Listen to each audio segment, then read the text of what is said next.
Salut les micros! Aujourd'hui, petite vidéo sur les catégories d'activités en micro-entreprise. C'est bien de le voir parce qu'il y a beaucoup de gens qui confondent un peu leurs catégories d'activités et ça va avoir un impact sur les impôts, sur la CAF, sur l'URSSAF, sur pas mal de choses, la TVA. Donc, petite vidéo qui reprend un peu les bases. Ok, on est parti, c'est bon? Go. Alors, il existe trois grandes catégories d'activités en micro-entreprise. Il y a ce qu'on appelle les ventes de marchandises, les activités commerciales. C'est-à-dire qu'il va y avoir le e-commerce, il va y avoir tout ce qui est aussi l'hébergement, il va y avoir la location meublée, et il va y avoir la restauration, etc. Après, il va y avoir la prestation de services BIC. Donc, c'est le graphisme, les coursiers à vélo, les VTC, il va y avoir les activités artisanales, les activités du BTP, les activités esthétiques, la coiffure, la prothèse angulaire. Dès que c'est une activité un peu manuelle, là on peut dire c'est la prestation de service BIC. Et après il va y avoir les prestations de services BNC, bénéfices non commerciaux. Les activités libérales sont les activités qui sont dites intellectuelles. Alors ça ne veut pas dire que les autres activités, vous êtes teuteux, hein. C'est un peu les règles, c'est comme ça que c'est indiqué dans la loi. Ça va être toutes les activités d'enseignement, de consulting, de formation. La médecine douce aussi fait partie des prestations de services BNC. Il va y avoir aussi toutes les activités un peu dites libérales réglementées, c'est-à-dire les psychologues, diététiciens, psychothérapeutes, etc.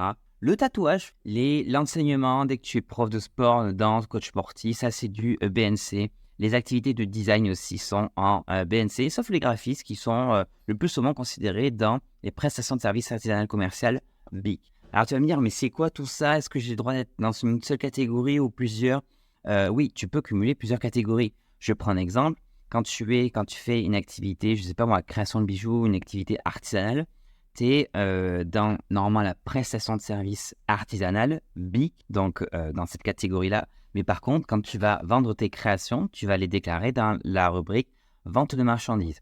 Donc, il ne faut pas confondre la catégorie d'activité dans laquelle tu te trouves avec la ligne de déclaration de chiffre d'affaires que tu vas faire. Je te prends un exemple. Moi, je peux être aussi prof de, je sais pas moi, de Zumba ou prof latino. Et derrière, je sais pas moi, vendre des bracelets ou des choses comme ça. Ça, je vais le mettre dans la partie vente de marchandises. Et mes cours, je vais les mettre sur la partie activité haute prestation de services libérale BNC. Si tu te poses des questions sur comment déclarer à l'URSSAF, j'ai fait une vidéo. Je vais afficher là, peu importe, qui te dit comment déclarer à l'URSSAF son chiffre d'affaires. J'ai même un chatbot. Alors maintenant, je vais t'afficher trois tableaux qui vont te dire pour chacune des activités, en fait, les spécificités.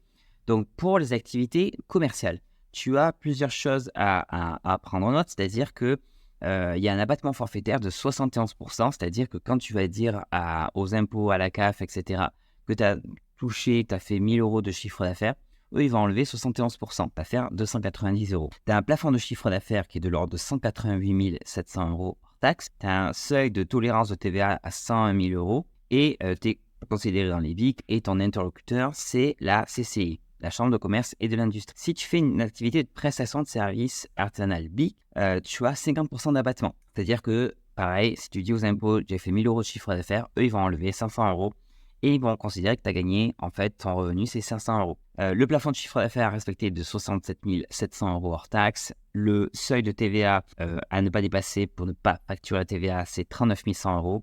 Et tu es aussi considéré dans les BIC. Et ton interlocuteur, c'est la CCI ou la Chambre de métier et de l'artisanat, la CMA. Et après, les BNC, ce sont les activités, comme je t'avais dit, de l'enseignement culturel. Et là, tu es dans 34% d'abattement.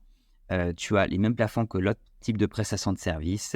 Et tu es considéré dans les BNC, ton interlocuteur, c'est retiens que dans tous les cas, ton interlocuteur unique, que ce soit dans la vente de marchandises, que ce soit dans les prestations de services Big World, tu peux contacter l'URSSAF, tu mets leur numéro directement. Si tu as la moindre question, premier réflexe, on regarde mon site.